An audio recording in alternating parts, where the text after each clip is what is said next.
Smooth ফ্লোটিলার যে অধিকার কর্মীদেরকে ইসরায়েল গ্রেপ্তার করেছে এবং তাদেরকে ওই নেগেভ মরুভূমির বন্দি শিবিরে বন্দি করে রেখেছে, সেই ঘটনার প্রতিবাদ জানানোর জন্য আমরা জানি 47টি নৌযান নিয়ে অনেক মানবাধিকার কর্মী গাজার উদ্দেশ্যে রওনা হয়েছিল গাজার 2 বছরের অবরোধ ভেঙে ফেলার জন্য, গাজায় ত্রাণ সরবরাহ করার জন্য এবং একটি মানবিক করিডোর তৈরি করার জন্য।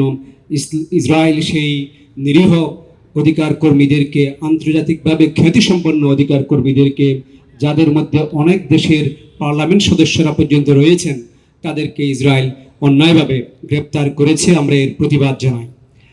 নেতানিয়াহু এবং ইসরায়েলের অপরাধ এখানেই শেষ নয়।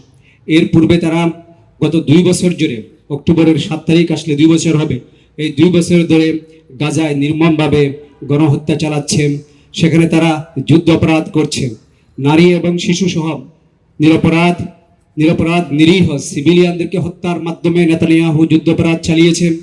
স্টারভেশনের মাধ্যমে সেই যুদ্ধাপরাধ চালিয়েছেন। গাজায় 62,000 মানুষকে হত্যা করেছে। আর যারা নিখোঁজ রয়েছে সেই সংখ্যা যোগ করলে নিহতের সংখ্যা 1 লাখের বেশি হবে, যাদের অধিকাংশ হচ্ছে নারী এবং শিশু। সে জিম্মি উদ্ধারের কথা বলে অসহায় নারী এবং শিশু সিভিলিয়ানদেরকে হত্যা করেছে। গাজায় বহু প্রকারের যুদ্ধাপরাধ সংগঠিত করেছে ইসরায়েল। অতি সম্প্রতি আমরা দেখতে পাচ্ছি মার্কিন প্রেসিডেন্ট ডোনাল্ড ট্রাম্প 20 দফা একটি শান্তি চুক্তি প্রস্তাব করেছেন। প্রেসিডেন্ট ডোনাল্ড ট্রাম্প হলেন সে ব্যক্তি যিনি আমেরিকার শিক্ষার্থীরা যখন ইসরায়েলের বিরুদ্ধে আন্দোলন করেছে, ইসরায়েলি গণহত্যা এবং ইসরায়েলি যুদ্ধাপরাধের বিরুদ্ধে আন্দোলন করেছে, গাজার পক্ষে তারা যখন আন্দোলন করেছে, তখন আমেরিকান বিদেশি শিক্ষার্থীদের সে ভিসা বাতিল করেছে। সেই হচ্ছে president Donald Trump. President Donald Trump ইসরায়েলে আমেরিকান দূতাবাসকে জেরুজালেমে স্থানান্তর করেছে। পৃথিবীর বহু দেশ, পৃথিবীর খুব কম সংখ্যক দেশ জেরুজালেমে তাদের দূতাবাসকে স্থানান্তর করেছে, কারণ জেরুজালেম একটি ডিসপিউটেড একটি সিটি, যেটি ফিলিস্তিনিরাও রাজধানী দাবি করে, ইসরায়েলও রাজধানী দাবি করে। এই জন্য তারা স্থিতাবস্থা বজায় রেখেছে। প্রেসিডেন্ট ডোনাল্ড ট্রাম্প সর্বপ্রথম প্রেসিডেন্ট যিনি ইসরায়েলের আমেরিকান দূতাবাস জেরুজালেমে স্থানান্তর করেছে। তার কাছে ফিলিস্তিনিদের পক্ষে কোনো কিছু আশা করা যায় না। আলোচনা বা চুক্তি হয় সাধারণত নেগোসিয়েশনের মাধ্যমে। কোনো রকম নেগোসিয়েশন ছাড়া চাপিয়ে দেওয়া একটা চুক্তি গাজার উপর প্রেসিডেন্ট ট্রাম্প চাপিয়ে দিয়েছেন এবং নিরুপায় হামাসকে হয়তো সেই চুক্তি মেনে চলতে হবে।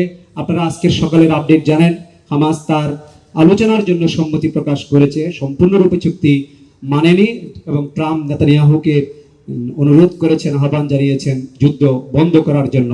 হামাসকে হয়তো এক পর্যায়ে এটি মেনে নিতে হবে। কিন্তু হামাস চায় না, ফিলিস্তিনিরা চায় না। তারা সুস্পষ্টভাবে ঘোষণা করেছে, আমরাও ঘোষণা করছি, এখানে এমন কোনো ব্যক্তিকে গাজার প্রশাসনের দায়িত্বে দেওয়া যাবে না, যেমন আত্মশিক্ষিত মিথ্যাবাদী টনি ব্লেয়ার, যিনি ইরাককে ধ্বংস করার পর WMD mass destruction, weapon of mass ডিস্ট্রাকশনের অভিযোগে ইরাককে ধ্বংস করার পর তিনি স্বীকার করেছিলেন, আমরা ভুল গোয়েন্দা তত্ত্বের ভিত্তিতে ইরাকে হামলা করেছিলাম, সেখানে গণবিধ্বংসী কোনো অস্ত্র ছিল না।